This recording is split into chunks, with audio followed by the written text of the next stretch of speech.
Mon frère, ma sœur, sois le bienvenu dans la présence de Papa El Shaddai, dans la présence du roi des rois, du roi de gloire, qui nous conduit, qui nous instruit, qui nous fortifie et qui prend plaisir à nous faire du bien au quotidien.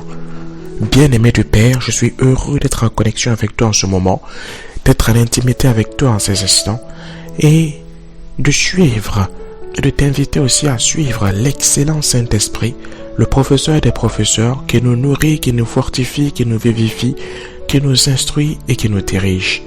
Mon frère, ma sœur, de la même manière que l'arbre a besoin d'avoir ses racines plantées dans le sol pour le nourrir en eau, en sels minéraux et en énergie, toi aussi tu as besoin, mon ami, mon frère, ma sœur, d'avoir tes racines spirituelles ancrées dans la parole de vie. Car c'est au travers de la parole de vie, des saintes écritures, de la Bible, que tu es fortifié, que tu es régénéré, que tu es restauré et que tu peux aller de l'avant. Tu fais face au stress de la vie, tu fais face aux difficultés quotidiennes. Du lundi au vendredi ou du lundi au samedi, tu passes ton temps à aller et à venir. Il faut que tu prennes des temps, que tu prennes des moments pour te ressourcer, pour te régénérer, pour te fortifier, pour puiser spirituellement dans cette parole de vie, les sels minéraux spirituels, les eaux spirituelles, les sucres spirituels nécessaires à ta paix, à ta joie, à ton bonheur et à ta sérénité.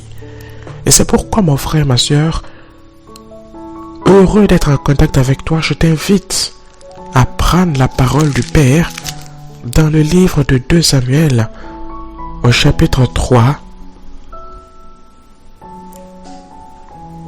du verset 6 au verset 15. 2 Samuel, chapitre 3, du verset 6 au verset 15. Mon frère, ma sœur, si tu es prêt, si tu es prête, nous allons ensemble y aller. 2 Samuel, chapitre 3, verset 6 à 15. Verset 6. Pendant la guerre entre la maison de Saül et la maison de David, Abner tint ferme pour la maison de Saül. Or, Saül avait eu une concubine nommée Ritzpa, fille d'Aja, et Ish-Bosheth dit à Abner: « Pourquoi es-tu venu vers la concubine de mon père ?» Abner fut très irrité des paroles d'Ish-Bosheth et il répondit: « Suis-je une tête de chien qui tienne pour Judas?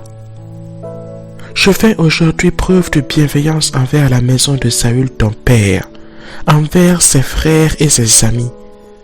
Je ne t'ai pas livré entre les mains de David, et c'est aujourd'hui que tu me reproches une faute avec cette femme. Que Dieu traite Abner dans toute sa rigueur si je n'agis pas avec David selon ce que l'Éternel a juré à David, en disant qu'il ferait passer la royauté de la maison de Saül dans la sienne et qu'il établirait le trône de David sur Israël et sur Juda depuis Dan jusqu'à Beersheba. » Ish-Bosheth n'osa pas répliquer un seul mot à Abner parce qu'il le craignait. Abner envoya des messagers à David pour lui dire de sa part: « À qui est le pays? Fais alliance avec moi, et voici, ma main t'aidera pour tourner vers toi tout Israël. » Il répondit: « Bien, je ferai alliance avec toi. Mais je te demande une chose. C'est que tu ne vois point ma face, à moins que tu n'amènes d'abord Michal, fille de Saül, en venant auprès de moi. » Et David envoya des messagers à Ish-Bosheth, fils de Saül, pour lui dire: « Donne-moi ma femme Michal, que j'ai fiancée pour 100 prépuces de Philistins. » Verset 15. Ish-Bosheth la fit prendre chez son mari Pathiel, fils de Laïch. Mon frère, ma soeur, ce passage est un passage extrêmement important. C'est un passage qui est plein de sucre, plein de douceur, mais à la fois plein d'électricité et plein de choses puissantes dont nous avons besoin pour aller de l'avant. Le sucre, c'est de l'énergie. Sans sucre, ton corps faiblit. De la même manière que spirituellement, il est important que tu donnes des sucreries spirituelles à ton être spirituel, à ton être intérieur pour être affermi et aller de l'avant. Écoute-moi, bien-aimé de papa. Que souhaite nous apprendre le Saint-Esprit en ce moment? Que souhaite nous enseigner l'Esprit de vie, l'Esprit de grâce et de paix en cet instant? On était arrivé à un moment où, loin de l'Éternel, le roi David avait depuis longtemps attendu que vienne le temps de son règne. Alors que Dieu l'avait oint comme roi, il se trouvait à la tête du peuple d'Israël un autre homme qui régnait du nom de Saül. Et pendant tout le temps du règne de Saül, le roi David a été patient. Le roi David n'a pas porté la main contre ce roi précédent que Dieu avait déjà placé à la tête de son peuple. Bien que Dieu ne voulait plus de ce roi-là à la tête de sa nation et avait donc établi David pour le remplacer. Mais pendant tout ce temps, David patientait. David ne bousculait pas les événements. David pouvait librement former une armée et aller à l'encontre de Saül et combattre Saül et récupérer la royauté dans les mains de Saül. Mais une guerre contre Saül entraînait une bataille entre hommes d'Israël contre hommes d'Israël. Alors David patientait calmement. Pendant des années, il a vécu comme un fugitif, fuyant Saül qui le traquait. Pendant des années, il a vécu loin de sa patrie, jusqu'au moment où il apprit que Saül avait été mis à mort par les ennemis du peuple d'Israël, les Philistins. Mais malgré tout, David continuait à espérer et à regarder en l'Éternel. David continuait à tourner ses regards vers Jéhovah son Dieu. De la même manière que toi aussi, mon frère, ma soeur, aujourd'hui tu fais face à des situations que tu ne comprends pas. De la même manière qu'aujourd'hui encore, mon frère, ma soeur, tu te rappelles des paroles que l'Éternel t'a dites, mais tu as l'impression que l'accomplissement tarde et traîne. Tu es dans une situation où tu souhaites avoir un enfant. Jeune femme, l'Éternel te parle en ce moment. Il t'a parlé, il t'a promis que ce ventre hébergerait la vie. Alors ne te décourage pas. Tiens bon, sois ferme. David était là. David voyait son peuple. David voyait son trône. Mais David voyait sur son trône un autre homme assis. Mais durant ces années, David n'a jamais porté la main contre celui qui était assis sur le trône. Jusqu'au jour où cet homme-là qui était assis sur le trône du nom de Saül fut mis à mort par les Philistins qui sont les ennemis du peuple d'Israël. Et quand Saül perdit la vie, l'un de ses généraux du nom de Abner choisit automatiquement l'un des fils de Saül, Ish-Bosheth, qu'il mit à la place de son père. Abner connaissait la parole de l'Éternel. Abner savait que Jéhovah, l'Éternel des armées, avait choisi un autre homme à la place de Saül. Mais Abner s'opposait à l'accomplissement de la parole de l'Éternel. Aussitôt, il prit l'un des fils de Saül qu'il mit sur le trône. Écoute-moi bien, mon frère, ma soeur. Il y a des moments où tu as l'impression que le problème auquel tu fais face est en train de trouver une sorte de résolution. Il y a des moments où la difficulté à laquelle tu fais face semble vouloir se dissiper comme un nuage ou comme le brouillard devant les rayons du soleil du matin. Mais mon frère, à ce problème, tu te rends compte qu'il vient se succéder à un autre problème. À cette difficulté, tu te rends compte qu'il vient se succéder une autre difficulté. À ce brouillard, tu te rends compte qu'il vient se succéder des nuages de poussière. Mais regarde là, malgré que Abner était en train de manigancer en mettant Ish-Bosheth à la tête du trône, à la tête du peuple d'Israël, sur le trône d'Israël, nulle part tu ne vois David protester, nulle part tu ne vois David pleurer, nulle part tu ne vois David faire des insomnies la nuit, nulle part tu ne vois David se précipiter à venir régner. Pendant tout ce temps, David était calme. Pendant tout ce temps, David était basé dans une ville du nom de Hébron. Et il était le chef de cette ville, alors que l'Éternel lui avait promis, l'avait oint depuis sa tendre jeunesse, d'être le roi et à être le roi de toute la nation. David est resté à Hébron pendant plus de 7 ans. Pendant 7 ans et 6 mois, de manière exacte, mon frère, ma soeur. Et pendant ces 7 ans et 6 mois, pas un moment, David ne s'est plaint. Pas un moment, David n'a tremblé. Pendant tout ce temps, pas un moment, David n'a cherché de querelle avec Ish-Bosheth. Jusqu'au moment où, dans la propre maison de Ish-Bosheth, dans les propres relations intérieures entre Ish-Bosheth et le général de son défunt père Abner, il vint à y avoir une querelle et une dispute. Abner est allé auprès d'une femme. Et cette femme était la concubine du défunt père d'Ish-Bosheth. Et lorsque Ish-Bosheth a appris cette histoire, automatiquement, il se met en colère vis-à-vis d'Abner. Et Abner a répliqué également à cette colère-là. Et la réplique de la colère d'Abner l'a conduit à mettre de côté Ish-Bosheth qu'il avait lui-même placé sur le trône d'Israël pour aller faire alliance. Avec qui, mon frère, ma soeur? Pour aller faire alliance avec David.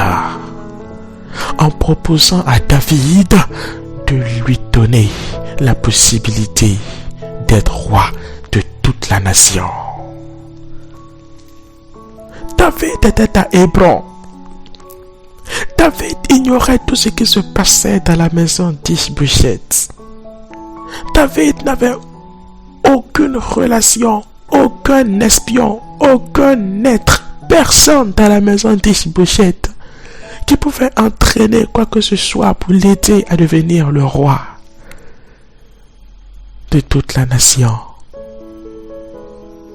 Mais David avait un champion inébranlable sur qui il comptait. David avait le plus puissant des guerriers, le plus puissant des stratèges, le plus grand des savants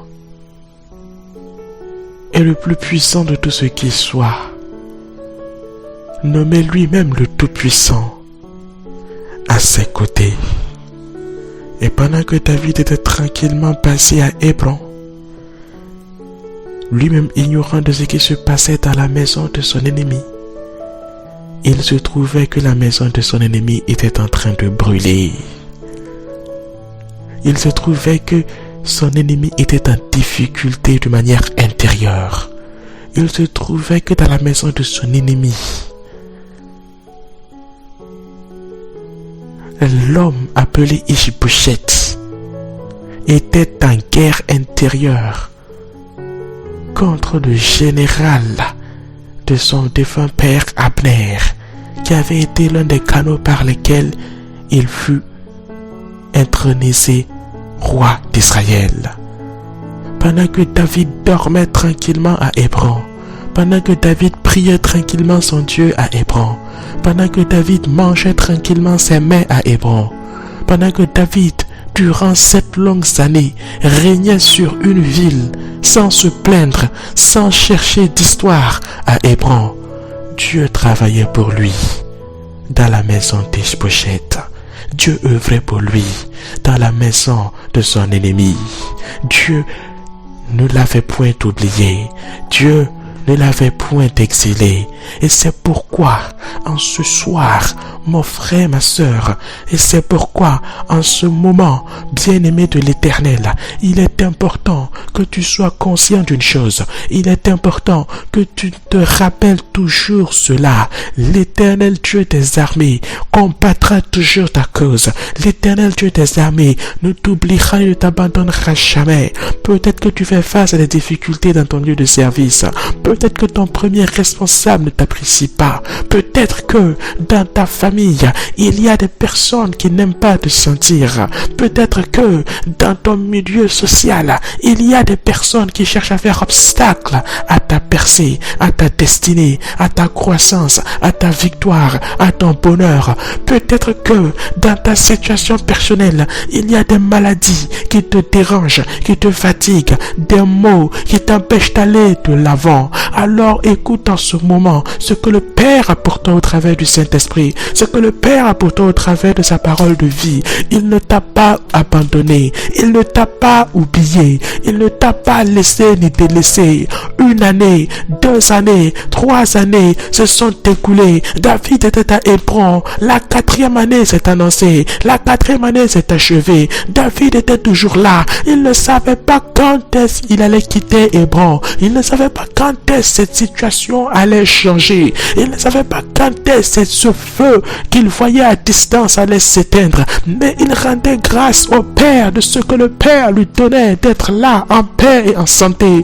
Il s'accrochait à l'Éternel Dieu des armées, de jour comme de nuit. Et pendant ces années, David écrivait tout ce que l'Éternel avait accompli pour lui. David écrivait tout ce qu'il avait remarqué, notifié, remarqué au quotidien dans sa relation avec le Père. Et c'est écrit aujourd'hui, mon frère, ma soeur, tu les connais, au travers du livre des psaumes. Durant ce temps, David ne se préoccupait pas de ce qui allait se passer dans la maison d'Ish-Bosheth, mais il cherchait à entretenir, à régénérer, à restaurer au quotidien sa relation avec son Dieu. Et c'est grâce à cela qu'aujourd'hui tu as, mon frère, ma soeur, à ta disposition ce beau livre des psaumes, ce beau livre des psaumes, ce beau livre des psaumes. Et pendant que David construisait, fortifiait, nourrissait sa relation avec son Dieu opérait et travaillait pour lui. De la même manière que ton Dieu travaille pour toi, de la même manière que ton Dieu opère pour toi, il est plus grand que toi.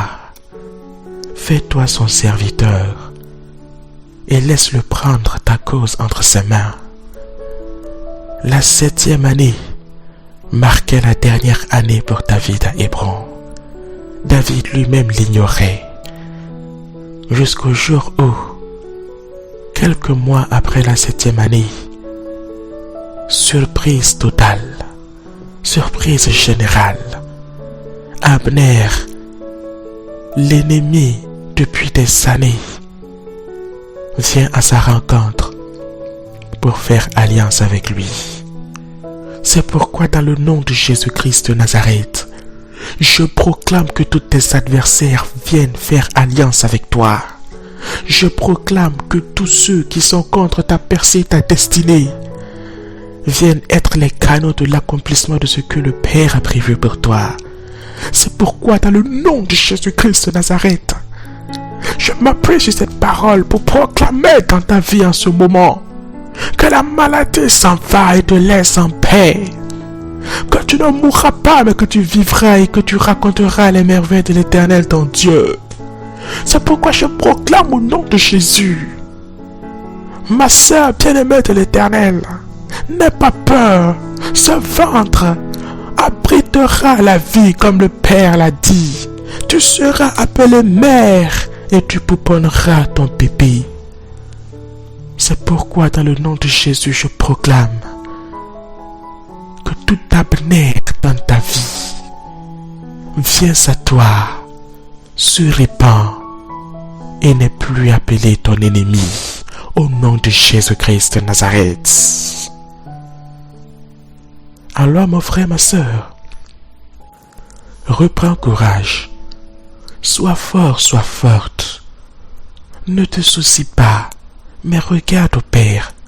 Espère au Père. Appuie-toi sur lui.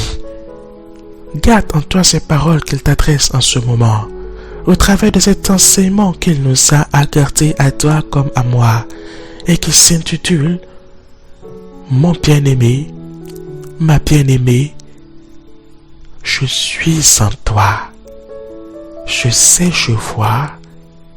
N'aie pas peur. Je ne t'ai point oublié. » Que la grâce et que la gloire reviennent à Papa El Shaddai. Que la grâce et que la gloire reviennent au roi des rois, au Dieu tout-puissant. Que tout en nous soit empreint de patience, d'amour et de tolérance. Que tout en nous s'occupe à chercher le royaume de Dieu en premier. Car le Père nous accorde toutes choses par-dessus. Que tout en nous soit emprunt à glorifier son nom. Car le Père est là. Il ne nous a pas oubliés. Il ne nous a pas abandonnés. Il ne nous a pas oubliés. Accrochons-nous à sa parole. Accrochons-nous à lui. Demeurons en lui et avec lui. Et glorifions son nom en tout temps, jour et nuit. Que le Père te bénisse. Que le Père te fortifie.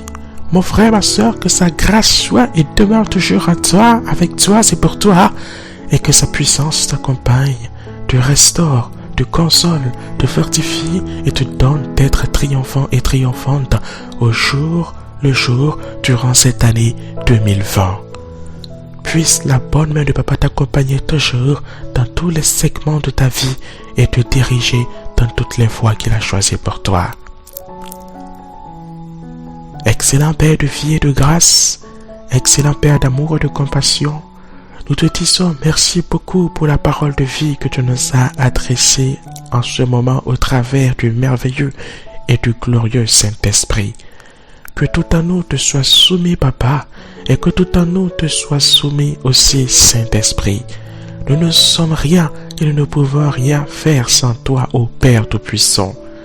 À toi seul elle soit aujourd'hui et pour toujours la grâce, la gloire, la puissance, l'honneur, la majesté et la magnificence, et que nos frères et nos sœurs de par le monde entier soient édifiés, fortifiés, restaurés au travers de ta présence à leur côté, aujourd'hui même et pour toujours. Merci Papa, et béni sois-tu dans le seul nom de Jésus-Christ de Nazareth. Merci Saint-Esprit pour toutes tes merveilles à nous et à nos côtés.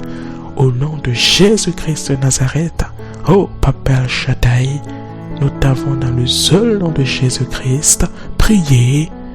Amen. Mon frère, ma soeur, que Papa te garde, que Papa t'accompagne, que Papa soit avec toi et qu'il nous permette de nous retrouver encore dans les temps qui viennent autour de sa parole, instruite, éduquée par le Saint-Esprit, et que nous soyons fortifiés et allant toujours de l'avant pour la gloire de son nom, au nom de Jésus-Christ. Amen.